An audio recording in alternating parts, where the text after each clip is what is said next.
Y segundo, que necesito un poco de interrelación con ustedes para atender, obviamente, las preguntas que ustedes puedan tener y además para ver cómo están desarrollando sus proyectos, o sea, para que permanentemente, como lo hacía cuando estábamos en clase, ir corrigiéndoles, porque ahora, en tiempos de pandemia, solamente hago dos correcciones.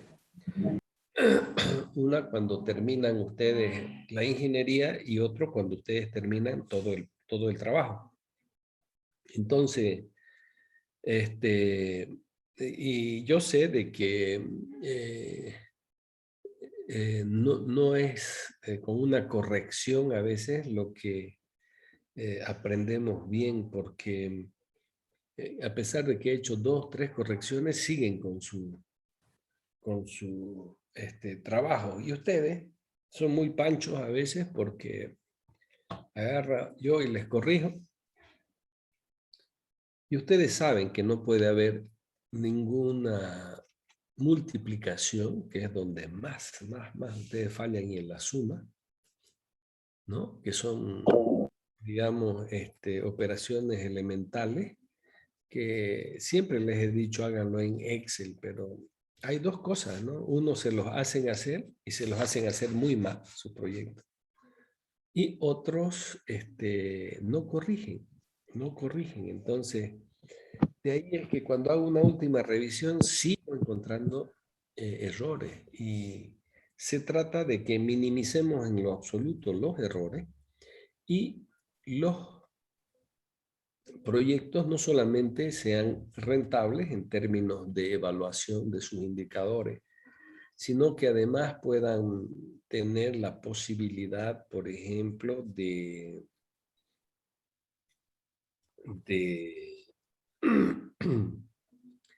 ser viables y factibles, ¿no? Entonces, hay evaluaciones no solamente de rentabilidad, de resultados, de evaluación social, evaluación medioambiental, sino también cómo es viable el proyecto, cómo es factible el proyecto en cada uno de los estudios que van realizando, porque obviamente algunos creen que no estamos haciendo un estudio. Entonces, lo más fácil para algunos es buscarse un trabajo ahí y empezar a copiar lo que ha hecho otro. Pero no saben que cada proyecto tiene pues sus resultados. O sea, en base al estudio que hacen, tienen sus resultados. Y ahí es donde, obviamente, en los resultados, o sea, donde a veces, inclusive copiando de uno y del otro, copian mal, ¿no? Y ya cuando nos damos cuenta que este es un trabajo hecho por otra persona y que tiene otros resultados, ahí es donde se desecha el proyecto y ya no sirve, ¿no?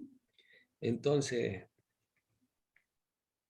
por eso es importante, queridos compañeros, saber de qué manera nosotros vamos a ir tratando de eh, ir regularizando nuestras clases y yo voy a exigir que me vayan presentando capítulo por capítulo, ¿no? O sea, por ejemplo, vamos a terminar el capítulo hasta tamaño de proyecto y ya inmediatamente me presentan. Después pasamos localización, pasamos ingeniería, me presentan otra vez, ¿ya? Y voy a ir corrigiéndoselo. Entonces, a quienes yo les corrija el proyecto, ya van ingresando automáticamente a lo que va a ser la evaluación final, ¿no? Y es por eso que necesitamos verdaderamente que ustedes ya vayan tratando de, tratando de conformar y presentar periódicamente sus trabajos. O sea, tendríamos de repente por lo menos una clase por semana, ¿ya? O una clase cada 15 días. No sé, les estoy preguntando porque sé que hay personas que no viven en Camiri, ¿ya? Y me gustaría que se manifieste si van a venir, no van a venir. ¿Mm? Si están aquí, no están aquí, a ver qué dicen, ¿no?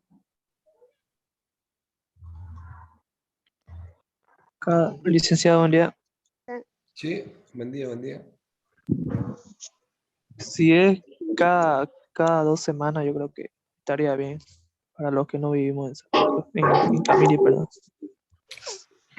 Sí, porque necesitamos, como les digo, yo necesito evaluar desde un principio, no voy a evaluar al final, como hay algunos que se dan el lujo de presentarme proyectos hechos, ¿no? Y eso no va a ser posible, no va a ser posible, ¿no? Yo voy a ver cómo ha resuelto su primer trabajo, primera parte, segunda parte, tercera parte, entonces vamos a ir haciendo juntos, por eso es lo que les estoy diciendo, ya tengo mi agenda para que vaya corrigiendo permanentemente y sabiendo qué errores van teniendo. Eso me va a permitir, por eso, cada 15 días de repente hacer una evaluación del avance que ustedes tienen para ir terminando y dándoles pase para quienes eh, han terminado ya se pueda particularmente dar paso para que puedan defender. ¿Ya? ¿Hay alguna consulta, alguna preocupación?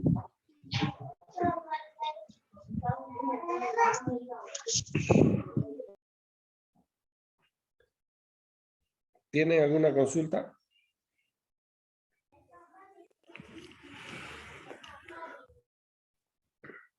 Bueno, al no haber consultas, entonces yo les voy a decir qué día pasamos clases presenciales, ¿ya? Y el próximo martes no vamos a pasar clases debido a que tengo que hacer una conferencia y la estoy preparando, entonces justamente no, el martes no vamos a pasar clase, hoy voy a avanzar todo lo que se llama el estudio del proyecto, el estudio de mercado en el proyecto, y van a tener toda la otra semana, ya yo voy a ingresar el jueves de la próxima semana para que podamos, Dios mediante, para que podamos eh, corregir, ¿ya? Si hay algunas instancias y después del jueves ya entraríamos a ver otro estudio, ya que va a ser el tamaño del proyecto o localización, ¿de acuerdo? Entonces, vamos a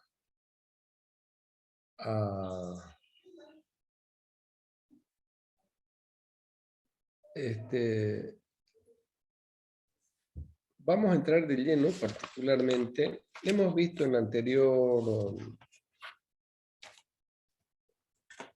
la anterior clase hasta estudio de la oferta, ¿verdad?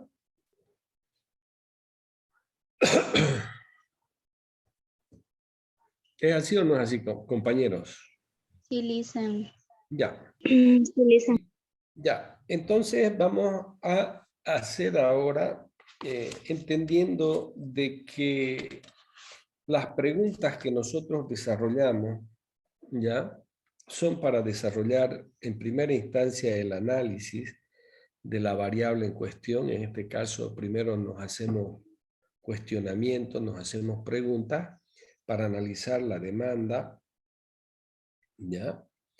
Y en el caso ya del estudio de la demanda, este estudio tiene el propósito fundamental de obtener información sobre los volúmenes del producto que requieren las personas, que requiere la gente, que requieren los compradores, ¿ya? Y también hay factores específicos que condicionan directamente la cantidad de requerimiento, la cantidad demandada, y por eso es importante analizar, ¿ya? No solamente las características del servicio, las características del bien en cuestión que nosotros vamos a vender con el proyecto, sino que tenemos que tomar en cuenta si este producto es nuevo, si el producto ya existe en el mercado. Entonces, en ese marco, lo que necesitamos saber en este caso es sobre el número de los demandantes o de los consumidores, ¿ya?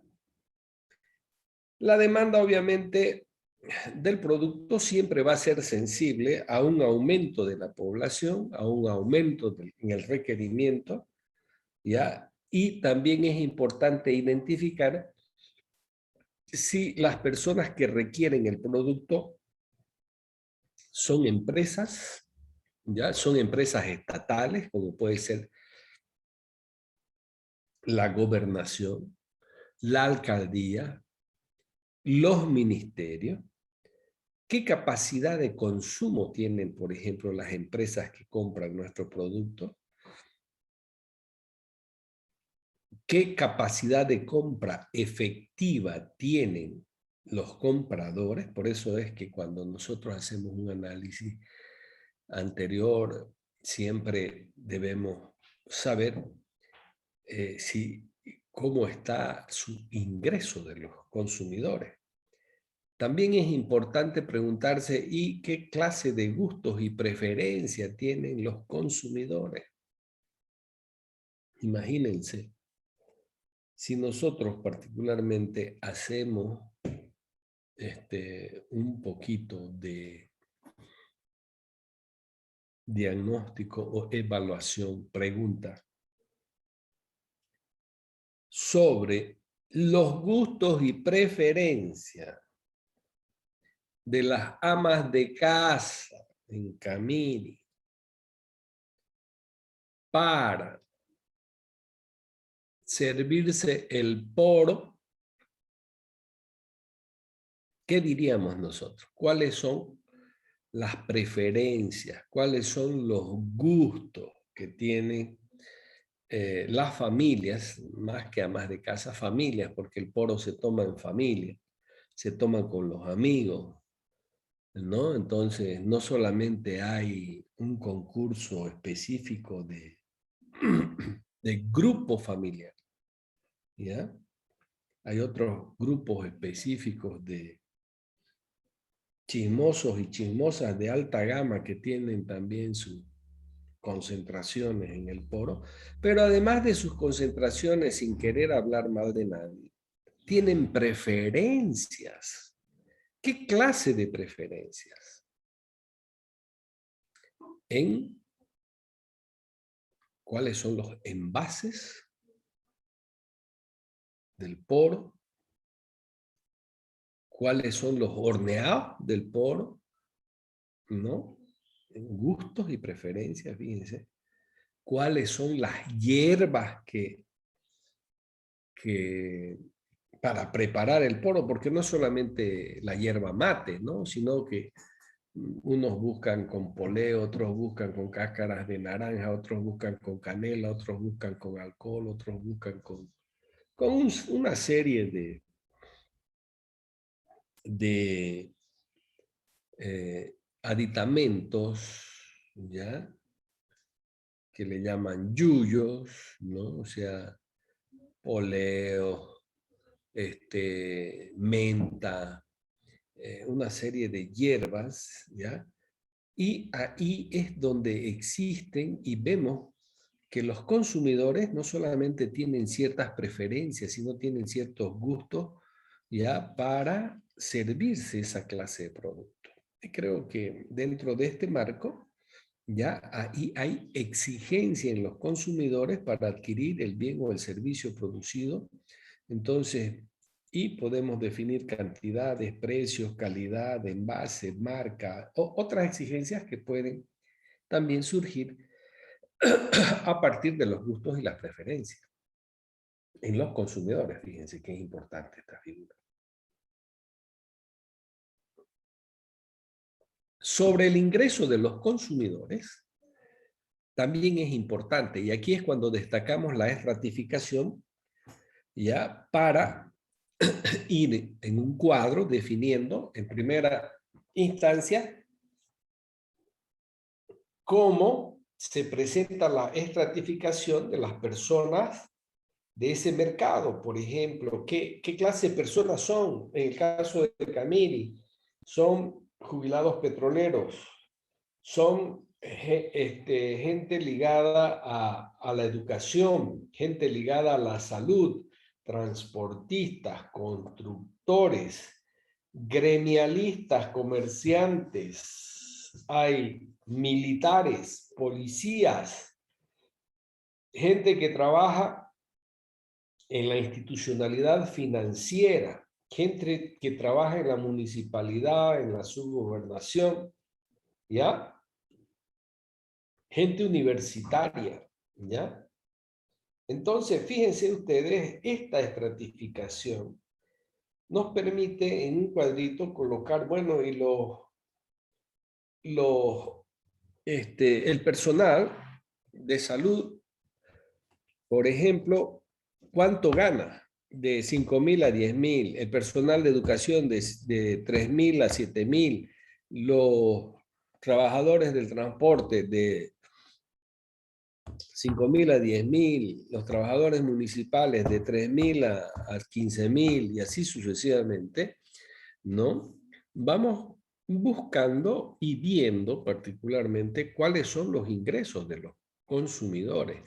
¿Ya? ¿Por qué motivo? Porque fíjense que la demanda de un bien está en función a si se aumenta también el ingreso de los consumidores o no, o en función al ingreso de los consumidores. Yo puedo particularmente, por ejemplo, en función a mi ingreso, tomar té en la tarde. Si tengo un ingreso mayor, voy a hacerme una cenita. Pero si tengo un ingreso mayor particularmente, por ejemplo, voy a buscar un pollo sucre, ¿no?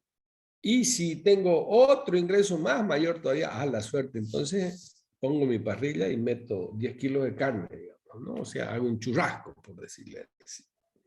Entonces, de esa manera, el ingreso determina qué producto yo voy a consumir. Eso es muy importante, ¿no? También es importante que nosotros nos hagamos preguntas sobre los bienes sustitutos que hay. No existen bienes sustitutos que provocarían una reducción en la demanda de un producto específico. Cuando hay incremento, por ejemplo, en la leche o el café, entonces voy y compro hierba o compro té o bueno, por último voy a mi planta y me saco pues planta de lima y me hago un té de hoja de palta y así sucesivamente. Fíjense, estos son los bienes sustitutos porque en función al precio del producto puede haber un desplazamiento de la demanda, ¿ya? Y hacer directamente que haya una variación, obviamente, en los demandantes. Otra interrogante para la disminución o aumento de una demanda es el nivel de los precios, ¿ya? El nivel de los precios, por eso les decía, si suben o bajan el precio, se puede desplazar la demanda. ¿Por qué? Porque se busca un bien sustituto directamente o se busca un bien superior, ¿ya? También es importante saber cuál es la elasticidad de la demanda de ese bien, ¿no? ¿Por qué? Porque es su demanda elástica, inelástica, unitaria, para saber si a cualquier modificación, particularmente en el precio de ese producto, hay consumo o se deja de consumir. Entonces, a partir de ahí, volvemos nuevamente a construir la demanda histórica del producto que nosotros estamos investigando. ¿Ya? Es importante poner el año, ¿ya?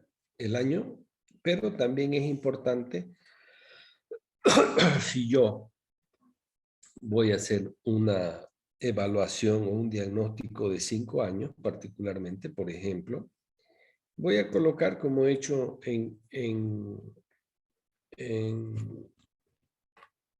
ahorita vamos a ir viendo en un proyecto cómo vamos confeccionando particularmente, por ejemplo, la curva o la demanda histórica, ¿ya? Vamos a ver aquí a partir de este proyectito que tengo por acá. A ver, hay un proyecto, ¿dónde está?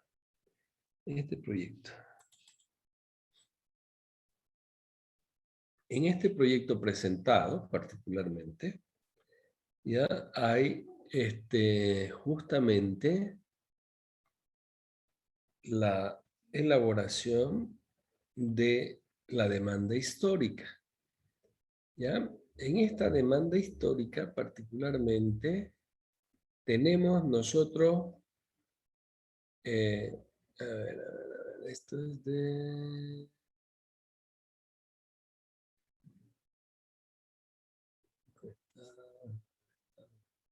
Pura encuesta.